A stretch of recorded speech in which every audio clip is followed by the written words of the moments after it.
Olá, estamos de volta aí no nosso curso Top 10 de Processo Civil.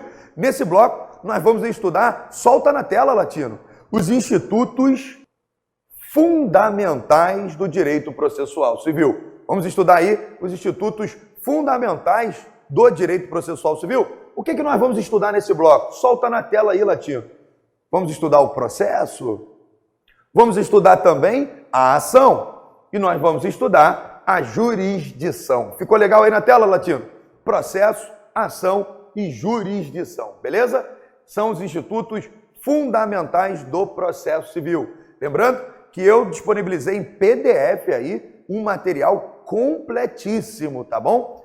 Lembrando que esses materiais, essas obras de arte, elas são bem mais completas do que os PowerPoint. Os PowerPoint, eles são, na verdade, resumos dos meus materiais. Aí, no PDF, você vai encontrar 13 livros sobre a aula 1.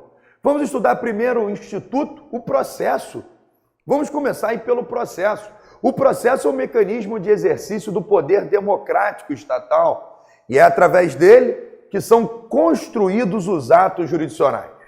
Assim, após o exame do processo, examinaremos a jurisdição, que é uma das funções estatais, e por fim, dada a inércia da jurisdição, nós vamos estudar a ação, fenômeno que permite provocar sua atuação. Volta comigo aqui, Latino.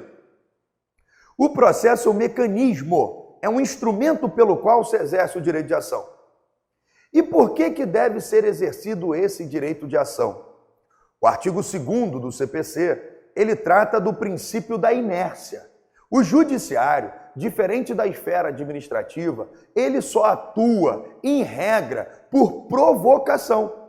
O juiz não fica ligando lá para o meu escritório, falando, e aí, Sancler, tem algum processo aí que eu possa ir aí buscar? Não, o juiz não faz isso. O Poder Judiciário, ele só atua mediante provocação. Pega aí o teu artigo 2º do CPC. Olha o que diz o artigo 2º do Código de Processo Civil. O processo começa por iniciativa da parte e se desenvolve por impulso oficial, salvo exceções previstas em lei. Nós temos algumas exceções e já vamos estudar quais são essas exceções.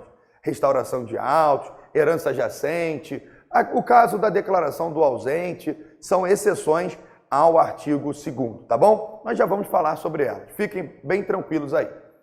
Então, artigo 2º já está grifado no teu código, princípio da inércia.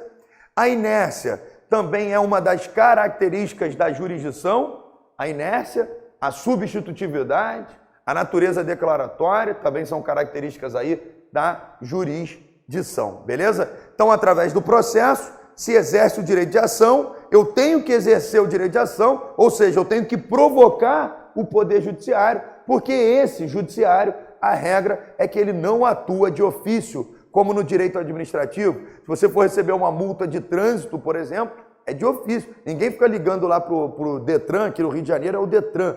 Fala, meu irmão, pode me mandar uma multa hoje? Ninguém faz isso. Então, lá no direito administrativo, em regra, os processos começam de ofício. No processo civil, em regra, começa por provocação das partes. A exceção é começar de ofício, tá bom? Trouxe aí, solta na tela, Latino. Olha que lindo esse material. Livro do Alexandre Câmara aí, ó, já um trecho do livro do desembargador Alexandre Câmara, muito adotado pela Banca FGV. No Estado Democrático de Direito, diz o desembargador Câmara, o exercício do poder estatal só é legítimo se os atos de poder forem construídos através de um procedimento que se desenvolve em contraditório. Há, pois, uma sequência de normas jurídicas a regular uma sequência de atos, que, logicamente encadeados, compõem o procedimento. Olha que interessante. O Alexandre Câmara, volta comigo, Latino, o Alexandre Câmara, ele diz, olha, no Estado Democrático de Direito, só vai ser democrático mesmo, só vai ser efetivo se puder utilizar o processo. Só que não basta ter processo. O processo ele tem que ser visto à luz do princípio do contraditório. Então, o contraditório se torna um dos princípios mais importantes dentro do Código de Processo Civil. É lógico que o contraditório é um princípio constitucional, está previsto no artigo 5º, inciso 55 da Constituição, mas aqui no processo civil o contraditório é um dos princípios mais importantes. Além disso, o professor Câmara fala, esse processo, ele é, na verdade, formado, olha, por uma sequência de atos. O processo é formado por uma sequência de atos. Todos esses atos, na verdade, eles são logicamente encaixados. Quer ver o negócio? Olha só aqui, ó, que interessante. Petição inicial, distribuição. Olha como isso é lógico. Eu posso botar a petição inicial lá no final? Não. Por quê? Porque o processo começa com a inicial. Eu posso botar a sentença antes da petição inicial? Não tem como. Então isso aqui é uma sequência lógica de encadeamento de atos processuais. É lógico também que esse procedimento, ele não é 100% rígido ao ponto de não poder ser alterado. Nós vamos ver isso no nosso material. Ele pode ser alterado, mas alterar esse procedimento, na verdade, vai ser uma exceção. Eu até coloquei uma observação aqui no teu material, solta na tela essa observação, Latino. A ordem do processo não é uma ordem extremamente rigorosa, ao ponto de jamais ser alterada. Evidentemente, há casos em que se pode modificar essa ordem, sem prejuízo, e muitas das vezes com evidente vantagem para a produção do resultado final. E aí, eu cito como exemplo, volta comigo aqui, Latino, vou pegar um pilô vermelho, em homenagem aqui aos Sejures, né? Hoje a gente com a blusa azul aqui. Esse procedimento, petição inicial, distribuição, conclusão, juízo de admissibilidade, citação, conciliação, contestação, réplica, saneamento, sentença, ele não é 100% rígido, inflexível. Quer ver o negócio? Pega o artigo aí, 139, inciso 6º do CPC. Artigo 139, inciso 6º do CPC. Lembrando que esse curso foi feito para você gabaritar, meu amigo. Já toma logo a primeira questão aí, ó. Que você vai ganhar aí, ó, já na aula 1, no bloco 2, já ganhando uma questão de prova. É muito cobrado em prova o artigo 139, inciso 6º do CPC. Olha o que diz o artigo 139, inciso 6º. O juiz, ele pode dilatar os prazos processuais e alterar a ordem de produção do meio de prova. Ou seja, o juiz, ele pode aumentar os prazos processuais.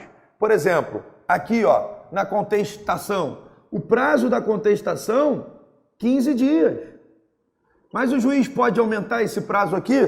Pode. Ele pode dilatar o prazo, ele pode aumentar. Ele pode alterar também a ordem de produção dos meios de prova.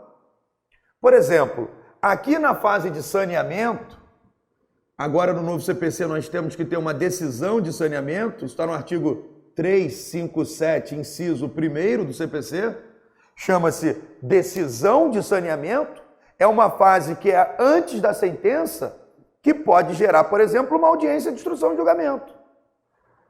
Nesse procedimento eu não coloquei a IJ, mas no novo CPC, em alguns processos, pode-se ter a IJ, audiência de instrução e julgamento. Quer um exemplo?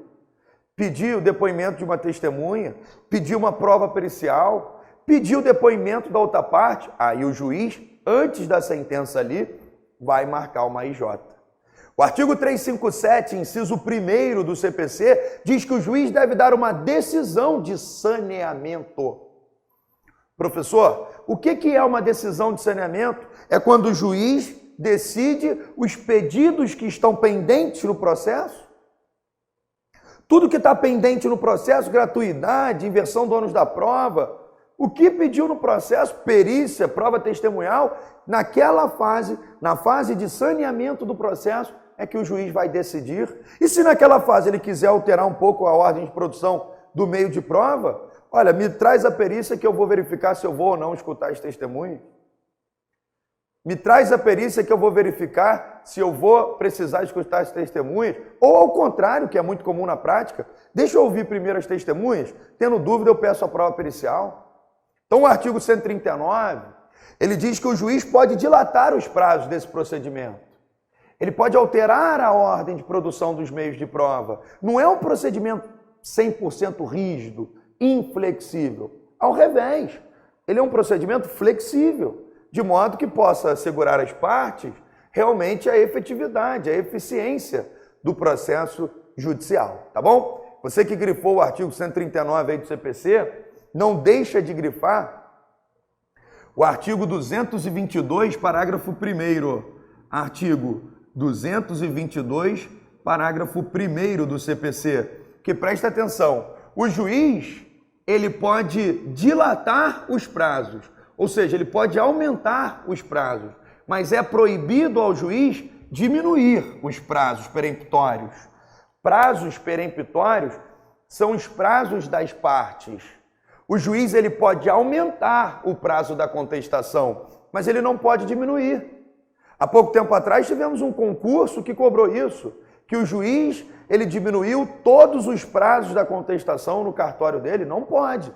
Ele só pode diminuir os prazos das partes, ou seja, prazos peremptórios com autorização das partes. Agora, aumentar, ele pode. Tá bom? Então, ao estudar o artigo 139, inciso 6º, corre lá por 222, parágrafo 1º, um é diferente do outro. Ele pode aumentar sem autorização de ninguém, mas ele não pode diminuir sem autorização das próprias partes. Estou muito feliz porque já na aula 1 já estou te dando 2 questões de prova aí, tá bom? Beleza? Isso aqui cai muito em prova. Artigo 222, parágrafo 1º e também o 139, inciso 6º. Ô Latino, só não pode acontecer o que aconteceu com outro câmera lá, né? O cara de tanto assistir as aulas passou no concurso, te contei, né? A mulher dele passou no concurso lá no Paraná. Parabéns aí. Assistia tanto às aulas que passou no concurso. Latino tá aí com a gente, né, Latino? Mesmo se você passar no concurso, você vai continuar aqui, né? Eu tô te dando a questão de prova aqui, hein? Ó, o juiz, ele pode dilatar, aumentar os prazos e também alterar a ordem de produção dos meios de prova. Agora, ele não pode diminuir, tá bom? Vamos voltar aqui para os institutos do processo. Então, nós estamos estudando aí o que é esse processo. É um instrumento, né, pelo qual se exerce o direito de ação. O processo, ele é formado de atos processuais. Esses atos processuais compõem o encadeamento lógico. E dentro desse processo, nós temos que estudar os pressupostos. Pega o teu edital. Olha, nós falamos isso em todas as publicidades desse curso. Esse curso é para pessoas dedicadas. Esse curso é para pessoas organizadas. Esse curso é para quem quer gabaritar. Então, eu vou te pedir um favor. Sempre que você estiver assistindo essas nossas aulas, pega o seu edital. Eu quero ver você sublinhando o seu edital, tudo bem? Manda foto aí para mim com o edital sublinhado. Adoro ver foto de código e edital sublinhado. Sublinha no teu edital pressupostos. Tá vendo aí, ó, pressupostos? Sublinha no teu edital ação. Sublinha no teu edital jurisdição, processo. É isso tudo que a gente está estudando na aula 1. Latino, nós vamos estudar os pressupostos processuais. Solta na tela aí, Latino. Os pressupostos processuais. A minha letra é tão feia que nós estamos aí no top 10 utilizando os PowerPoints, hein?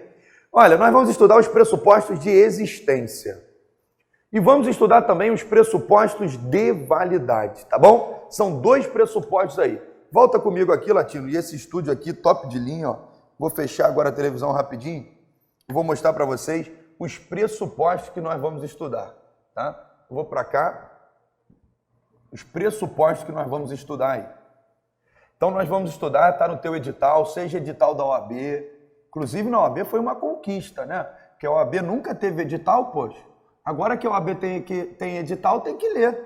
Você que vai fazer o concurso do TJ, você que vai fazer a PGE, você que vai fazer aí, ó, TRT, TRF, pega o edital. Se você ainda não tem o edital, dá um pause aí nesse vídeo, vai atrás de um edital. Pega algum edital aí de processo civil, tá bom? Então, nós vamos estudar os pressupostos, tema muito cobrado aí nos editais. Pressupostos. E o professor usa PowerPoint, mas também gosta de quadro. O professor gosta de quadro, né? Veterinário gosta de bicho, não é isso, Matheus? Vamos lá, pressupostos. Nós vamos estudar 2 pressupostos aqui, cara. Pressuposto de existência. Dá para enxergar quem está em casa, Latino? pressuposto de existência, numa boa, tranquilão? Pressuposto de existência e pressuposto de validade. Agora, tem gente que está na praia também, né? Você vê lá os depoimentos dos alunos. O João deu um depoimento na praia. Muito obrigado, João, lá pelo seu depoimento, tá bom? Pressupostos de existência e pressupostos de validade. Meu amigo, presta atenção, isso é muito cobrado em prova, principalmente as provas de nível médio. Quais são os pressupostos para existir um processo? Olha, só vai ter processo civil, judicial, se tiver um juízo. Juízo. Depois, tem que ter partes. E também tem que ter uma demanda.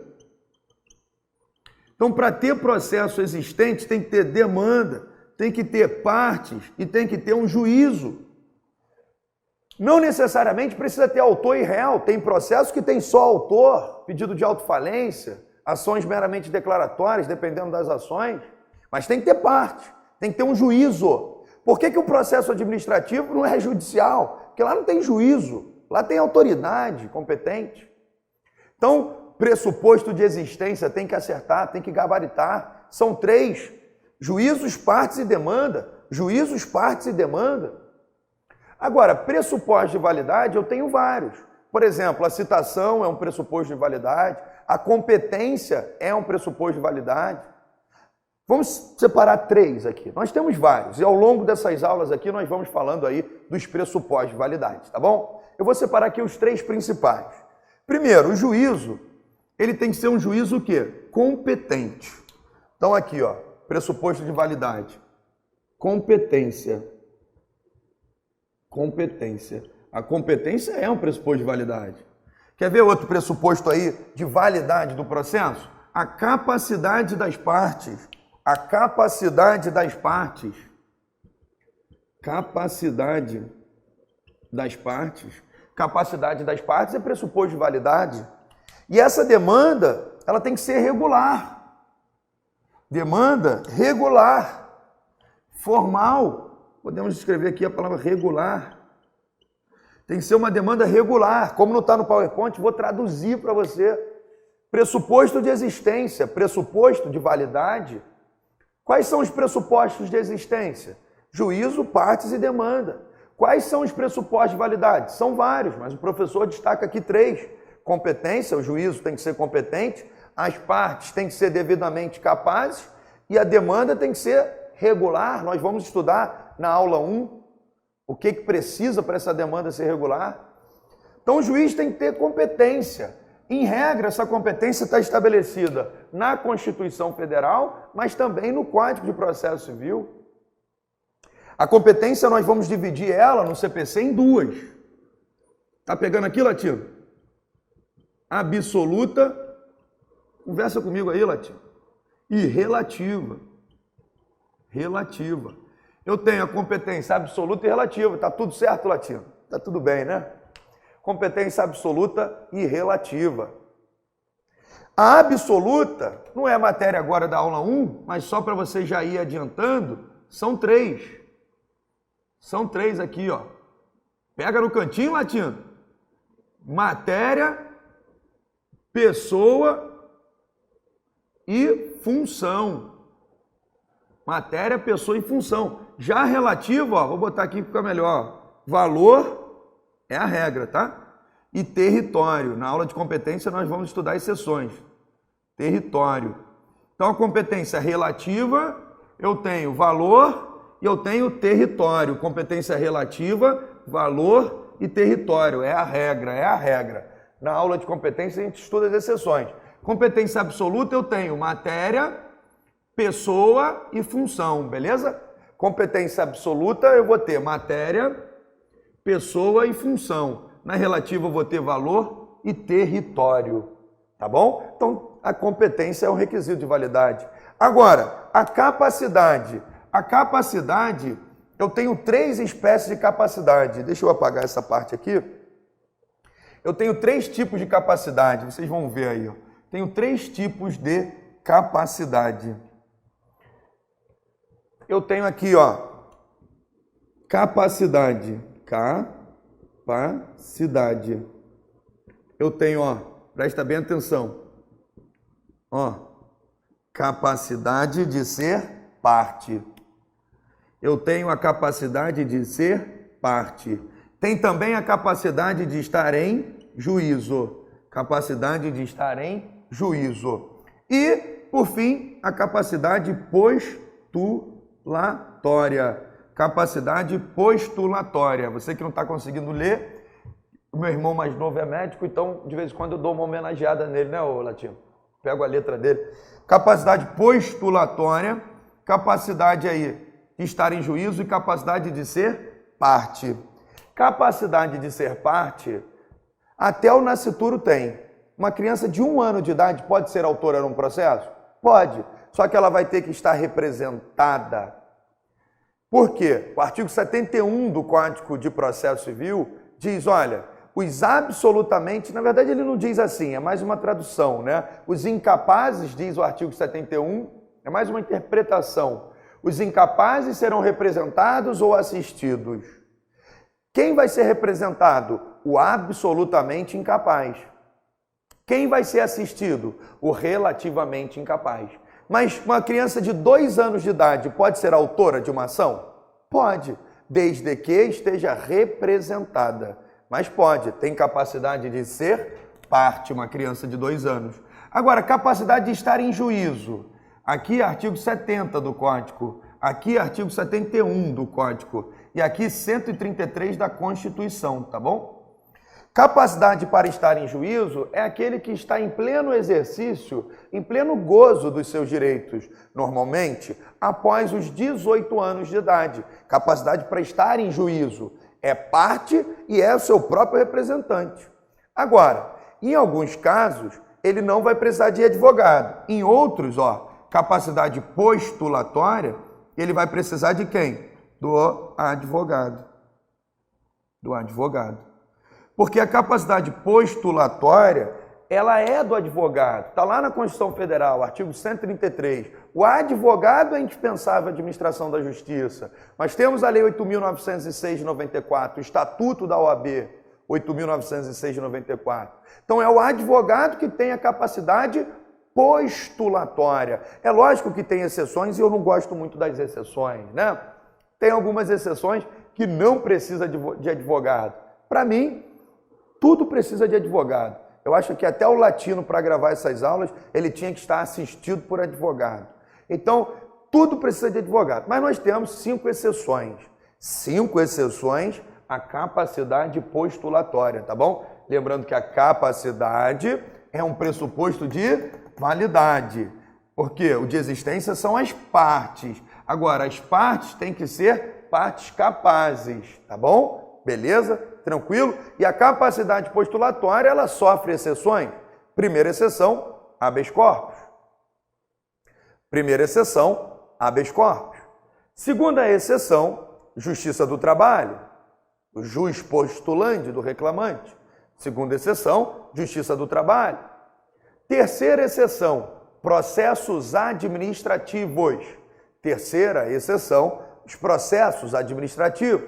Por exemplo, para recorrer de uma multa de trânsito, você não precisa contratar advogado. Depois, juizados especiais, até 20 salários mínimos, e os juizados federais até 40. Então, juizados especiais e juizados federais. Habeas corpus, justiça do trabalho, processo administrativo, juizado especial, juizado federal. São exceções aí à capacidade de postular em juízo. Fora essas exceções, só quem vai ter essa capacidade de postular em juízo serão os advogados públicos ou advogados privados. Ainda sobre os pressupostos, nós temos aí que a demanda, ela é um pressuposto de existência, mas ela tem que ser uma demanda o quê? Regular. Se não for demanda regular, meu amigo, não tem lá pressuposto de validade. Por exemplo, se o advogado não junta uma procuração, se ele não indica o endereço, nós vamos ver tudo isso aí, tá bom? Esses são os pressupostos de existência. Solta na tela aí, Latino, os pressupostos de existência estão aparecendo aí, ó. Pressupostos processuais eu tenho lá, ó, de existência, e-validade, tá bom? Coloquei uma atenção, deixa na tela essa atenção, Latino, atenção, muito importante aí, ó. Impede ter claro, porém, que, verificada a ausência de pressuposto de validade, sempre será preciso apurar a possibilidade de correção do vício. Sanado este, o processo poderá seguir regularmente em direção ao provimento de mérito. Apenas no caso de não vir a ser sanado, o vício é que o processo deverá ser extinto. Volta comigo aqui. Você sabe, você já deve ter analisado meu currículo, você que é meu aluno, ou você que está me conhecendo agora, eu fui do Tribunal de Justiça do Estado do Rio de Janeiro durante 7 anos da minha vida. Durante 7 anos da minha vida eu me dediquei aí ao estudo do processo, né? Eu até brinco com meus familiares, eu falei, você tem uma coisa que eu entendo nessa vida, é de processo. Eu não entendo de mais de nada, como tirar um passaporte, se o cara sabe falar inglês fluente, se não sabe. Ih, meu amigo, não entendo, se na dúvida bota crase, se não bota. Agora, uma coisa que eu entendo é processo. Fiquei no tribunal muito tempo, 7 anos, sou servidor aqui no Rio de Janeiro de uma autarquia, sou assessor jurídico, eu mexo com processo. É isso que eu sei fazer, processo. E é isso que eu vou te ensinar a gabaritar, processo. Presta atenção, no Código de Processo Civil anterior, que nós temos aí a norma 13.105 de 2015, que entrou em vigor no dia 18 de março de 2016, então é uma norma nova. Outro dia eu estava até nos bastidores do curso Sejures, em Nova Iguaçu, no Rio de Janeiro, e encontrei um professor de português, um excelente professor de português no curso Sejures. Tem até vídeo no YouTube, né, Latino, do Jean, né? Até na fanpage do Facebook aí, do curso Sejures, tem lá as aulas do Jean, excelente professor. Maria Alvarenga também está lá no Sejures. E o Jean falou que a reforma ortográfica, né, Latino, tem mais de 10 anos, né? Ele falou que até hoje chama de nova reforma ortográfica. Ele falou, olha, a reforma tem mais de 10 anos e a gente ainda fala a nova reforma. Então o processo civil ele vai completar 3 anos aí em 2019 e agora em 2019, já completando 3 anos, esse curso é 100% atual, nós estamos gravando ele em 2019 e nós ainda falamos novo Código de Processo Civil. E de fato ele é novo. E uma das grandes novidades desse novo Código de Processo Civil é prestigiar o princípio da primazia do mérito. O princípio da primazia do mérito, ele está agora no Código de Processo Civil sendo prestigiado. A regra passada, e é por isso que eu falei que eu fiquei no tribunal, era julgo extinto, arquiva-se. Às vezes chegava o juiz lá que eu trabalhava, ou o desembargador, que eu também fiquei no tribunal, desses 7 anos eu fiquei 4 no tribunal. O desembargador chegava lá e falava, e aí, já julgou tudo extinto? Eu falei, não, excelente, estou jogando extinto aqui. Encontrava um erro, arquiva, encontrava, manda arquivar. No novo Código de Processo Civil, um dos princípios mais importantes aí do CPC é o princípio da primazia do mérito. Princípio da primazia do mérito. Quer ver o negócio? Pega o seu artigo 4º, pega o artigo 4º aí do CPC. Vamos grifar esse código todo. Artigo 4º do Código de Processo Civil diz que as partes têm o direito de obter em prazo razoável a solução de mérito integral, incluída a atividade satisfativa. Então é um direito das partes. Lembra no bloco anterior, quando eu falava para você o conceito de processo do desembargador Erson Rego, no Rio de Janeiro? Ele diz que o processo é o meio pelo qual as partes têm o direito de obter em tempo razoável a sentença de mérito justa e efetiva. Então, esse pedaço aqui da aula que eu coloco uma atenção, é muito importante lembrar que os pressupostos de validade podem ter vícios. Por exemplo, vem aqui, Latino, olha só. Aqui, ó. Quando nós falamos aqui, já aqui, ó, olha que quadro bacana. Aqui, ó, incompetência, ela é ou absoluta, né? Matéria, pessoa e função, ou ela é relativa, valor e território, ou ela é relativa. Se o juiz verificar que ele não tem competência, ele remete o processo para o juiz competente. Se ele pega um processo no tribunal do júri, que na verdade era para correr na vara de família, ele tem que remeter o processo para a vara de família. Ou seja, o vício tem que ser sanado, as partes, inclusive o Poder Judiciário, tem que buscar corrigir os vícios.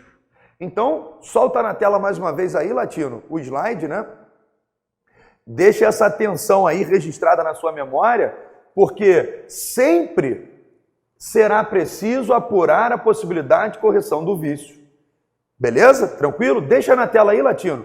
É preciso, porém, ter claro que são pressupostos de existência o juízo, as partes e uma demanda. Sem algum desses, não haverá processo. Presente esses pressupostos de existência, o desenvolvimento válido e regular do processo exigirá a investidura do juízo, a capacidade processual e a regularidade formal da demanda, tá bom? É justamente aquilo que eu desenhei para vocês aqui. Deixa na tela, Latino.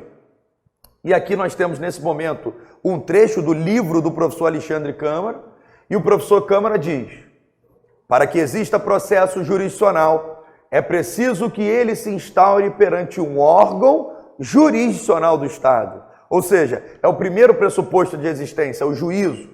Por exemplo, no caso de se ajuizar uma demanda perante um órgão administrativo, não haverá processo judicial. Instaurado o processo perante um juízo, porém, sua validade dependerá de investidura do órgão jurisdicional. Entende-se. A Constituição da República estabelece a estrutura do Poder Judiciário brasileiro, dividindo-se em diversos segmentos. Por exemplo, Supremo Tribunal Federal, Superior Tribunal de Justiça, Justiça Militar, Justiça Eleitoral, Justiça do Trabalho, Justiça Federal, Justiça Estadual. Ficando de fora dessa lista, cuidado, o CNJ. Por quê? Porque o CNJ, não obstante, volta comigo aqui, Latino, o CNJ, não obstante integrar o Poder Judiciário, o CNJ não é órgão jurisdicional. Ele integra o Poder Judiciário, o CNJ, mas ele não é órgão jurisdicional, mas ele é meramente um órgão administrativo. Solta na tela aí, Latino. A essa área de atuação dos tribunais, Justiça Militar, Justiça Federal, ou seja, de cada um dos organismos jurisdicionais constitucionalmente previstos, nós damos o nome de investidura. A investidura nada mais é do que a área de atuação, embora haja quem prefira denominar de competência constitucional. Ambos estão certos. Competência constitucional ou investidura significa a área de atuação. Então é muito importante ressaltar, está aparecendo aí na sua tela, que a Constituição Federal veda a existência de um tribunal ou juízo de exceção. Daí nós temos o chamado princípio do juiz natural. Olha o que diz aí o artigo 5º, inciso 37. Grifa, pega a tua Constituição. Não haverá juízo ou tribunal de exceção. Volta aqui comigo, Latino. Não haverá juízo ou tribunal de exceção. Então vem lá. Nós estamos estudando os pressupostos, já caminhando para o final do bloco aí. Pressupostos de validade e pressupostos de existência. Um dos pressupostos de existência, o primeiro deles, é o juízo. Só que esse juízo, ele tem que ser competente, ele tem que ser investido de jurisdição. Investido de jurisdição. E essa investidura, muitos livros, professor Alexandre Câmara, muitas bancas, chamam a investidura de área de atuação. Outros preferem chamar de competência constitucional. Não tem problema. A Constituição diz lá, competência do Supremo, competência da STJ, competência das justiças comuns. Ela diz lá a competência. Então lá na Constituição, nós temos também um pressuposto de validade, que é o juiz natural. O juiz natural é um pressuposto de validade. É sim, eu falei para vocês, vamos estudar vários pressupostos de validade. E o juiz natural, no novo Código de Processo Civil, ele é muito mais respeitado, ele é muito mais observado. Nós vamos ver isso no top 10 aqui nas aulas. E eu já queria que você grifasse o primeiro artigo da Constituição Federal. Artigo 5º, inciso 37. O artigo 5º, inciso 37 da Constituição diz que não haverá juízo ou tribunal de exceção. Professor, oi, o que é juízo ou tribunal de exceção? Normalmente as bancas, elas cobram juízo ou tribunal de exceção dizendo o seguinte: foi um tribunal escolhido, foi um tribunal direcionado. Eu não posso escolher o tribunal que vai julgar o meu processo. Isso veda o juiz natural. Veda o princípio do juiz natural. E o princípio do juiz natural é um princípio constitucional. Não se pode criar um tribunal para julgar aquele fato. Uma vez caiu uma prova da FGV que determinado prefeito cometeu um homicídio e posteriormente ao homicídio, criaram vara de julgamento de prefeitos. Não pode. Tribunal criado após a ocorrência de um fato para julgar aquele fato é tribunal de exceção. E a Constituição fala aí, não haverá juízo ou tribunal de exceção. O artigo 5º, inciso 37 da Constituição, trata do princípio do juiz natural. Nesse bloco, nós vamos ficando por aqui. Nós vimos aí alguns pressupostos de existência e de validade, os quais eu vou dar continuidade no bloco seguinte, tá bom? Estamos estudando os institutos fundamentais do processo civil. O processo, a ação, nós vamos estudar também a jurisdição. Vimos nesse bloco uma informação importantíssima, que o processo é um instrumento, é um meio, é um procedimento e que o juiz pode dilatar os prazos sem autorização das partes, mas ele, juiz, não pode diminuir os prazos sem autorização das partes. Talvez essa tenha sido a informação mais importante desse bloco. Eu espero você no bloco 3 da aula 1.